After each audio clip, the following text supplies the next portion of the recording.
how you would be a good candidate for this position.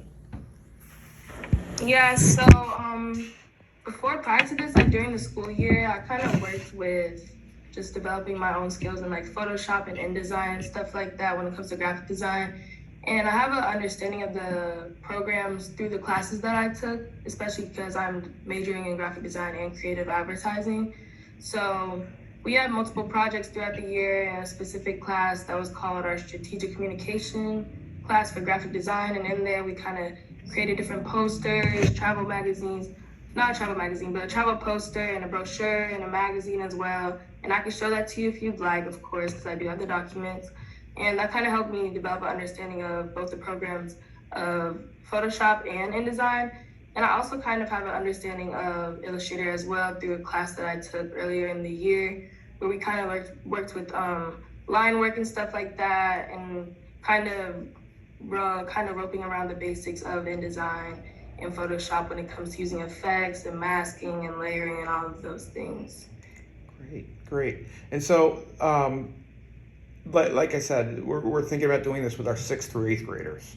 And so, how confident do you feel on being able to create, a curriculum, a program that can be taught in the classrooms each day to our middle school students? So when you say like I'm developing the curriculum, like I'm not teaching it. Right. It would be more developmentally, like you'd create all of the planning, the curriculum, basically the overall class structure of like what students would be learning day to day in the world of graphic design and advertising.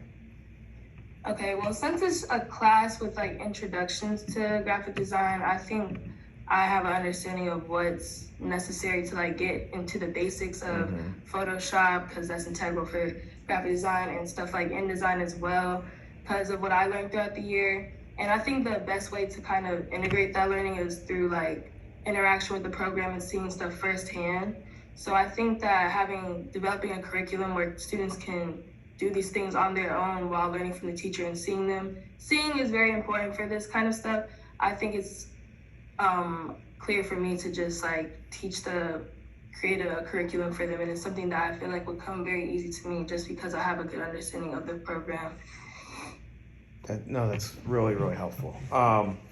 And so if you could walk me through like where you think you would start and how and you've already alluded to it a little bit of like how interactive it would be, the way the structure that it would need to look like for the teacher to teach. You could just walk me through a little bit of like what that would look like. Okay, well, I think that the teacher would have to kind of focus on interaction and kind of having students like stop and watch her do stuff for a little bit and then do things on their own. There's also a necessary thing for just students to kind of have like, what's it called? Homework assignments, where they kind of work through certain websites to create their own design based on instructions that are given to them through certain instructions that the teacher would have about how to navigate Photoshop. But mostly it would be focused on the in-class learning, because it's important to see yourself how to do something before you do it yourself when it comes to creating things.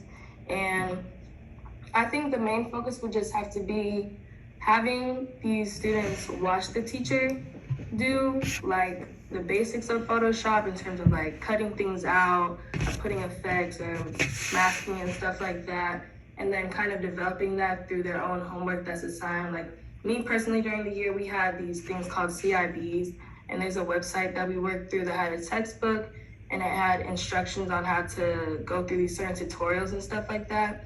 And I think it's really important for students to see like how they can do things through just steps about the program and what to follow, because it is a difficult program to navigate, and with the steps necessary, they can understand it easily. But it all comes down to them doing things themselves. Once they understand how to do something themselves, it's just kind of integrated and like ingrained in their brain on how to do the basics of navigating those. That's great. So I think too, another thing that needs to be taken in consideration as you were to like create this curriculum is that the target audience of the students that would be taking this class would be from the ages of probably like 11, 12 to 14. And so how do you feel on being able to like break that down even further and break it down into like steps, and it might be things that at University of Miami that you can do probably and learn and pick up in a day, that it might take them a week, 2 weeks to pick up that same skill. So how do you feel on being able to break it down for like something that's age appropriate for a 10 to 14-year-old? I think when it comes to children that age, it's kind of important to reiterate like that they understand what they're being taught. So maybe to like evaluate how much they understand what lessons they're being focused on that at the moment. We could like institute surveys or something about how confident they feel about maybe effects or layering or something in Photoshop and what they struggle with the most. And using like their answers in the surveys and stuff like that, we could kind of accommodate to their needs and make sure that they understand the foundational points of Photoshop and what they need to focus on and what we need to focus on in order for them to understand what is necessary for them to navigate the program. That'd be great too. So like, hypothetically, as you're building the program, things like that, like little mini quizzes or little surveys and things like that, you can build those into those things as well. Little assessments or tests that they're being tested on this skill or this part of the program. So, and then I love the idea of those surveys. Another point, just so that these classes will most likely be 40 to 45 minutes periods. And so as you're, as we discussed and as we talk through what this possibly could look like, that would be the increments of like one lesson would equal 40 minutes of time. It would be for an entire school year, and so it could be something that like they're building on these skills over time, but they're very chunked for 45 minute blocks per day. As far as the $15 an hour, does that work for you? You're good with that, or? I think that's good. Okay. And you are okay with the 25 to 30 hours per week? Yeah. Okay. How do you evaluate that though? How do you evaluate the hours? So we can talk about that. Part of that is going to be, a clock in, clock out like system that we can come up with or something like that. But it is partially an honor system as well, just keeping track of the hours you worked and sending them on a weekly or bi-weekly basis. So we can specifically talk about what that'll look like, because you're based out of, are you at University of Miami right now, or? No, I'm actually in Charlotte, North Carolina. I'm from Charlotte. Nice, very nice. So home for the summer. That's great. So yeah, I'm so glad you emailed back and we were able to meet today, because there were a number of other candidates, and we wanted to make sure that we met with you as well so that we can possibly make this work. What I'm going to do is meet with the rest of the staff now, make a decision probably within the next 24 hours, and then notify you then. Okay. Do you have other questions for me or other thoughts? I just want to know like how you like so you're the principal of the school, right? So how do you like the position? Like, what are the children like and stuff?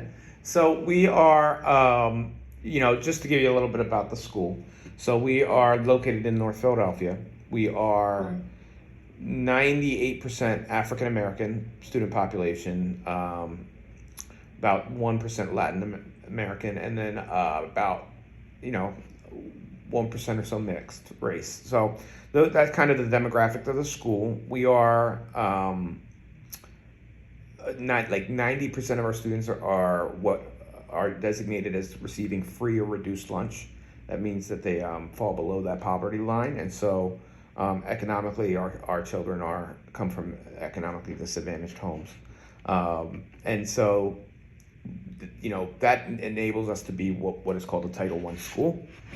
So we receive additional funding and so forth for serving the community that we do serve. And so a huge part of our job this year, and I would say especially this year, is still as we recover from the pandemic, our students are receiving a lot of learning loss and so forth academically, but also trying to expose them to so many opportunities that they may, something like this could ignite a passion for a child that they may have never known about or never been exposed to before. Also, just the way that the world is going. We're becoming more of a digital world, and so enabling students to have these types of skills or this type of exposure to things that are not just solely like for the past 2 years we've been so focused on just academics as we tried to navigate this I don't even think you could call it post-pandemic world, but current pandemic world. And so it's really just important that we try to find new opportunities for our kids. I've really enjoyed it. This is my 10th year at People, or 9th year at People for People. I'm going into my 10th. And so this is a really family atmosphere where students are excited to learn about new things that they might not have learned about before.